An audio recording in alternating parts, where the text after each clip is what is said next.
लेकिन उस रात दिल्ली में एक ऐसा मिशन शुरू हुआ जिसने हजारों जिंदगियां बदल दी।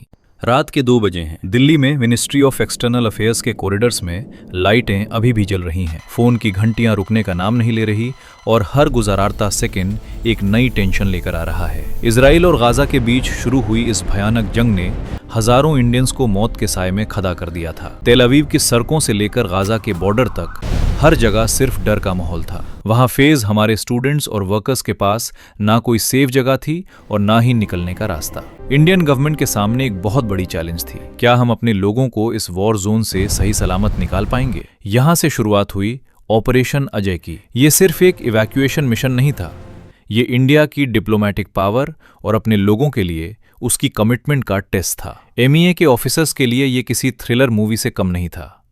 एक तरफ मिसाइल्स गिर रही थी और दूसरी तरफ उन्हें फ्लाइट्स की परमिशन और लॉजिस्टिक्स मैनेज करने थे। हर डिले का मतलब था किसी की जान खतरे में डालना। ग्राउंड जीरो पर सिचुएशन हर पल बिगड़ रही थी। इमेजिन कीजिए, आप एक हॉस्टल रूम में हैं, बाहर लगातार एक्सप्लोजन्स हो रहे हैं और आपका फोन डेड होने वाला है। हजारों इंडियन स्टूडेंट्स जो वहां स्टडीज के लिए गए थे, उनके लिए हर मिनट एक साल जैसा लग रहा था। उन्हें लग रहा था कि शायद वो कभी वापस नहीं जा पाएंगे। मगर दिल्ली में कंट्रोल रूम्स 24/7 एक्टिव थे। डिप्लोमैट्स लगातार इजराइल की अथॉरिटीज और इंटरनेशनल एजेंसीज के टच में थे ताकि एक सेफ कॉरिडोर बनाया जा सके।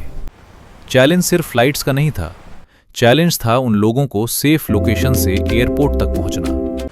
वॉर जोन में ट्रांसपोर्ट अरेंज करना कोई आसान काम नहीं था। हर मोड़ पर चेक पॉइंट्स, हर रास्ते पर खतरा। लेकिन इंडियन एम्बेसी के लोग और वॉलंटियर्स ने अपनी जान हथेली पर रखकर कोऑर्डिनेशन शुरू किया।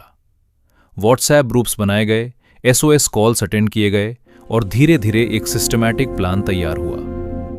एयरपोर्ट पर लोग कांप रहे थे। उन्हें यकीन नहीं था कि वो कभी अपने घर की मिट्टी देख पाएंगे। लेकिन जैसे ही तिरंगे वाला जहाज वहां लैंड हुआ, सबकी आंखों में उम्मीद जगी। खिड़की के बाहर गूंजते सायरन्स के बीच इंडियंस को सेफली बोर्ड कराया गया। जब पायलट की आवाज गूंजी, वेलकम होम, तो सबकी आंखों से आंसू छलक पड़े। इस मिशन ने दिखा दिया कि इंडिया की फॉरेन पॉलिसी कितनी स्ट्रांग हो चुकी है। जब बड़ी बड़ी पावर्स कंफ्यूज थे, तब इंडिया ने फास्ट डिसीजन मेकिंग से अपने लोगों को प्रायोरिटी दी। ये सिर्फ एक लॉजिस्टिक ऑपरेशन नहीं था, ये एक इमोशनल जर्नी थी।